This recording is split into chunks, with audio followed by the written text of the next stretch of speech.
தருமபுரி அப்படின்னா கலவர பூமி, தென் பிளா பிளா பிளா அப்படி தான் நெகட்டிவாக ஃப்ரேம் பண்ணியிருப்பாங்க. ஏன் இன்ஸ்டாகிராமில் நம்ம தர்மபுரின்னு சர்ச் பண்ணவே சஜஷன்லேயே அது கலவர பூமி தான் காட்டுது.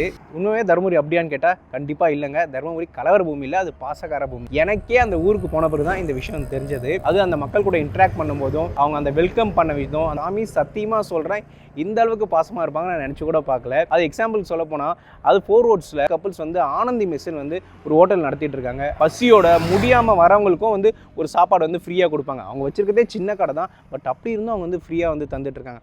நாங்களாம் போனப்போ அவ்வளோ பாசமாக வந்து வெல்கம் பண்ணாங்க. தென் இன்னொன்று அம்மன் டீ ஸ்டால்னு ஒன்று இருக்கும். நாங்கள் ஆல்ரெடி சாப்பிட்டு தான் போயிருந்தோம். அப்பயும் டீ குடிங்கன்னாங்க. இல்லைனா வேணாண்ணா இப்போ தான் நான் சாப்பிட்டு வந்தோம் அப்படின்னா, சரி நீங்கள் வந்ததுக்கு சும்மா போகக்கூடாது, அட்லீஸ்ட் இந்த சாக்லேட்டாவது வாயில் போட்டு போங்க அப்படின்லாம் சொன்னாங்க. அதெல்லாம் ரொம்பவே நெகிழ்ச்சியாக இருந்தது.